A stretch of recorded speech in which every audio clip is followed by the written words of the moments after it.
You're not in Fiji right now, but with travel booking via the CommBank app, it's closer than ever.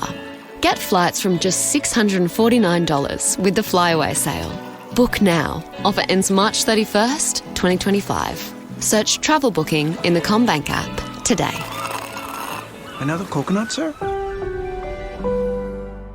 Travel booking is provided by Hopper. Eligibility and T's and C's apply. Thinking about advancing your career? You probably know a uni degree is the right step, but fitting uni classes into your life can seem impossible. So, shake things up. Study where and when you want with Flinders Online. Because while uni is important for your future success, sometimes the things that matter now just matter now. Work, of course, but what about birthdays or anniversaries, sports days with kids or catch up with friends? Search Flinders Online and study for tomorrow without missing today. Well, earlier in the week, you would have heard us speak to the federal member for Solomon, Luke Gosling, about the Darwin Port lease. He was yesterday due to meet with Landbridge on site to talk about the possibility of the Chinese-owned company offloading the port to an Australian company. Now, yesterday, the Northern Territory government confirmed that they've been engaging with the federal government since November last year, looking at options for the Darwin Port, and that all steps necessary are going to be taken to try to secure its future. The Northern Territory's Treasurer and also Minister for Transport and Infrastructure, Bill Yan, joins me on the line. Good morning, Bill. Good morning, Katie. Good morning to everyone on the top end. Now, Minister, you were on the show last week on the week that was, and you had said that there was work happening behind the scenes in this space. What work is happening on this lease?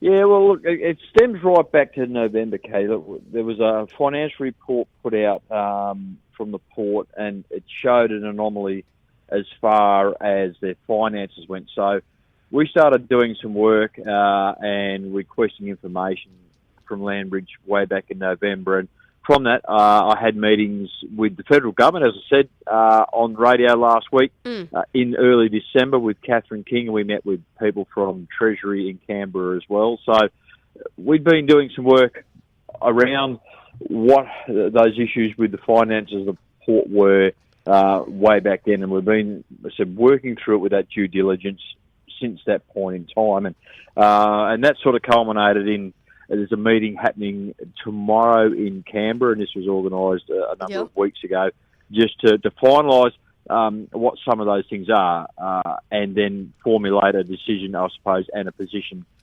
for the Territory in relation to the port. So, Minister, my understanding is that, that when this lease was put in place, there was the option for the Northern Territory government to break that lease at any point if you felt that Landbridge wasn't actually complying with the terms. Is that the that's case? Right. That's right. There's those provisions in that lease, Katie, that are there, and that's some of the stuff that we're looking at and working through at the moment. So I guess there's a number of different things in there, and that's what we've been working with the federal government on to see what those positions are, and of course there's been lots of legal advice backwards and forwards, and lots of letters to Landbridge and responses back. So it's that piece that we've been working through, and we've continued to work through that to make sure that we're doing the right thing, not just coming out in the media like it's happened recently last week or so, saying, "Oh well, there's an issue with the port. Landbridge should sell it to an Australian organisation." I guess the big question is, the issue of security is obviously one thing, but then the flip side of that is, are Landbridge adhering to all of their lease requirements, or are they not? Yeah, I said, and that's the work that we're doing at the moment, Katie. So they're required under the lease to do certain things like to develop the port and to maintain solvency, maintain effective control. There's issues around this overseas debt, which is what has triggered the questions now as to are they solvent, are they not, who maintains control of any debt in relation to the port. So I said, these are all the things that we've been working through since November to make sure that we do things right and do things properly in conjunction with Landbridge, because we need the port is important not just to the Territory economy but also nationally. And that's why we said we've had Luke Gosling come out in the last week saying, well, the federal government needs to do this, and they should buy the port and should stump up. So that's why we put it to Anthony Albanese yesterday. So if he's serious about it, well, okay, stump up the money and talk to Landbridge and take control back of the port, but rather than just with what Member for Solomon's come out and saying. Like, that's sort of one aspect of it, I suppose, in the sense that the federal government could do that, but then the other aspect of it is if they're not adhering to their lease requirements, then it would be possible to break that lease for the Northern Territory government to break that lease. So which path are you heading down here? Well, and so that's part of those very, very confidential and high-level discussions are going to be happening in Canberra tomorrow, Katie. So I can't preempt those discussions that we're going to have with the federal government, but that'll be taking place tomorrow. Louise McCormick from DLI is flying to Canberra today. She has clear instructions from myself and from government as to what our position is. She'll be meeting with officials in Canberra tomorrow to have those discussions and to work out a position and to see where we go forward. I said after those discussions with Canberra tomorrow, and I said members from Treasury, members from Logistics and Infrastructure, and I believe people from the Prime Minister's office. So we'll have a clear idea of where we are probably tomorrow, Friday. Minister, do you think it could cause a diplomatic issue if the federal government or the Northern, like if either the federal government says they want out, or if you, the Northern Territory government, find a way to break the lease? If you try to force Landbridge to offload the port, do you think it's going to cause a diplomatic issue? Look, honestly, Katie, I don't know. I don't think so. I think this is strictly a business decision at the end of the day between Landbridge and the Northern Territory government. I think it'll be for probably bigger heads than me to determine whether or not it's going to cause a diplomatic incident. But what we need to make sure, Katie, is that whatever we do in relation to the port, we're doing what's in the best interests of the Territory and Territorians at the end of the day. We're putting the Territory first, and all the decisions that we're making, in relation to not just the port, but all the other business decisions and economic decisions we make in the Territory. So this is just another one of those. Minister, I know there'll be people listening this morning who've maybe been around in the Northern Territory for a long time that'll be going, why is the CLP now, not happy with this or looking further into this? They should have done that in the first place before the lease was made or created. Yeah, I can't speak for what's happened in the past, Kate, and I can't speak for that previous government. I'm looking at the here and now, and the current state and the future of the Territory. So these issues have come up around the finances with Landbridge through that financial report back in November. So I'm acting on the information I've got there, and again, I'm putting the Territory and Territorians first and foremost, and of course.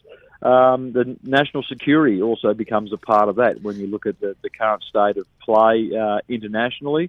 The port, at the end of the day, is of strategic importance to Australia. It certainly is. Minister, in an ideal world, what are you hoping for from that meeting tomorrow with the federal government? Well, what I'm certainly hoping for, Katie, is some clear direction as to what our next steps are going to be. We've been tic-tacking with the federal government as to where we're at and what decisions we may make. So I'm hoping to have a clear idea and a clear direction as of tomorrow as to where we may be going and what we might do with the port.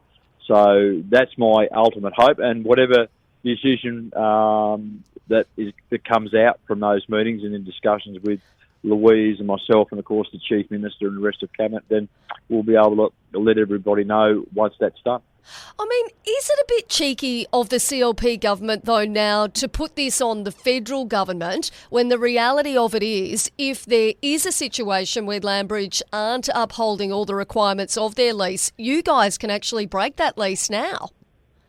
Well, you need to go and ask the federal member for Solomon that, because he was the one that raised it publicly in the media, saying that, well, we should take it back and there should be a private partnership and the federal government should be involved. And we've been doing what we need to do with our due diligence behind the scenes moving forward, is to provide that certainty. Because what we didn't want to do is raise concern and uncertainty for the port itself, the proponents using the port, the people who work there, about the future. We were doing what we needed to do in the correct manner. The way that the member for Solomon has now come out and thrown this in the public space to get a little bit of media around it has now caused issues for the port, for the people working there, and for the proponents, and creates uncertainty in the business world. So that's the last thing that we wanted to do. We were doing things in the correct manner, and once we had a decision point, we would have been able to then sit down with Landbridge and work out where we went to.